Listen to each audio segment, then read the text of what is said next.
Hello! Hello! Mag-unbox tayo. Teka muna, magsuklay muna ang pangit. Kaliligo ko lang eh. Ayun. Nagpabili kasi ako sa...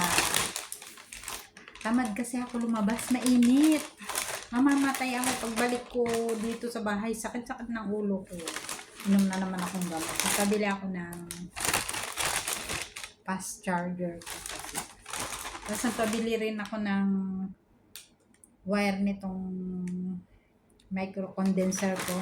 Condenser microphone ko kasi parang sumisip-sip siya eh. Parang grounded. So, pabili na ako. Nagpabili pa ako. Hindi pa nabili kasi nga hindi niya alam na may idadagdag pa akong pabiliin. Nagpunta na siya agad. So, ito, with resibo. Ito yung binili niya sa akin. Buksan ko ha. Para ano ba to? Dito. Ayun siya. Okay, para. Ayan. Ayun.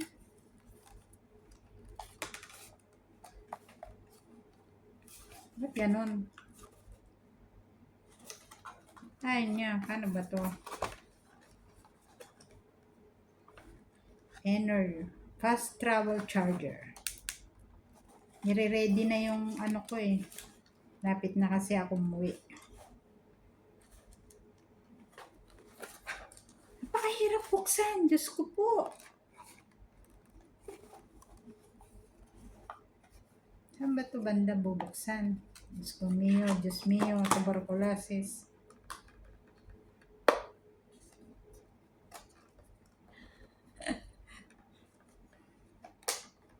Hindi makita. Ang hirap buksan. Silyadong-silyado siya. Paglalaki to, kanina pa bukas. Tapos nihampas sa mukha ko, no? Kaya yung sa ngipin ko, tumalsik. Ayun. Ayun na. Diyos ko miyo. Hirap buksan. Ayan. Diyos ko, daming arte.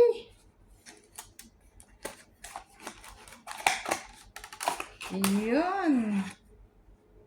Ayan. Fast travel charger. Kasi nga, di ba, uuwi ako. Kaya,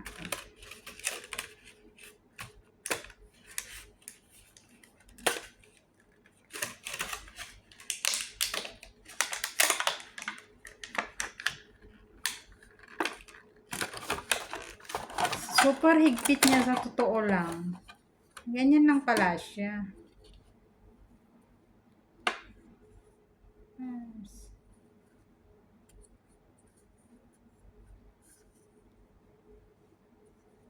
Tapos, ito yung kanya. Saan to dito? Ayun. Ayun pala. Lagay siya doon. Ito.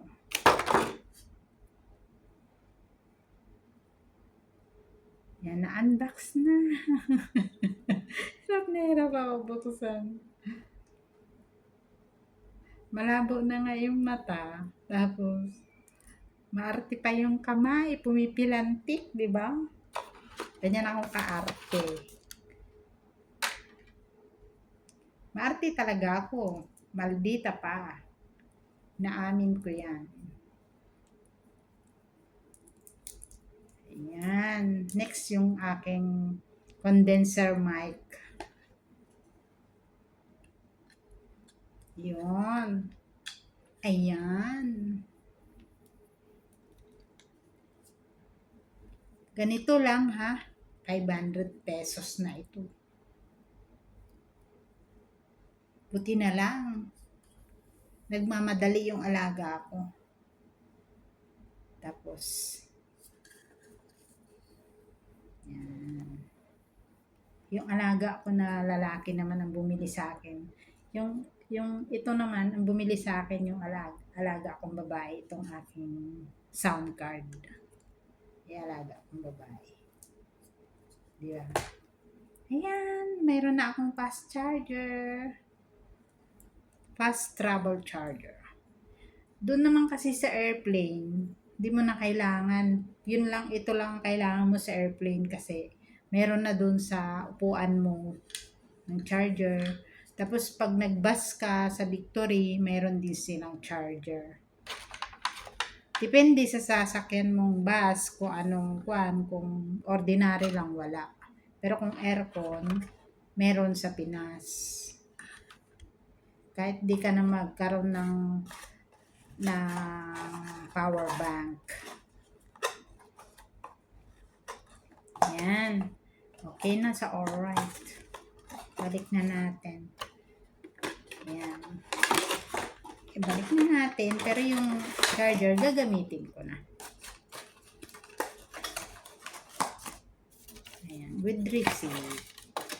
Dito, kahit alas bigay nila sa'yo, bibigay nila sa'yo yung resibo. Kaya ako pag umuwi, dala ko lahat ng resibo ng alahas ko. Lahat resibo. Tapos, pera, hindi ako nagdadala ng cash. Pocket money lang. Kasi, mahirap ma-question ka sa airport. Ba't dami mong pera? Kaya, yung pera ko, pag umuwi ako, nauna na sa akin sa Pinas. Pag uwi ko, pagdating ko, ilalabas na lang namin kinabukasan. Ganun. Ito, okay na siya. Pwede na siya saksak dito sa phone ko, kaya lang ginagamit ko. Okay? Salamat sa panonood sa wala akong kwentang wala akong kwentang video. Ito, hanggang dito lang kasi nakapantulog na ako, ready to sleep na para maaga akong nagigising kasi nagla-live ako ng alas 7 a.m. Pinas time. So, I need to wake up 2 a.m. here. Alas 2 dito. Before 2 o'clock, wake up na ako. Minsan, nalilate ako kasi nga, siguro, pagod yung katawang lupa ko. So, nalilate ako ng live. Yun lang kasi yung oras ko mag-live. Wala akong ano sa daytime kasi ako may trabaho. Yan na, tama na yung kwento. Maraming salamat. Thank you for watching. I-edit ko pa to. I-edit ko pa. Yan na, bye-bye. Mwah! Salamat. Thank you so much, guys, for always watching. Pagtsatsagaan nyo sa akin, sa suporta nyo. Bye!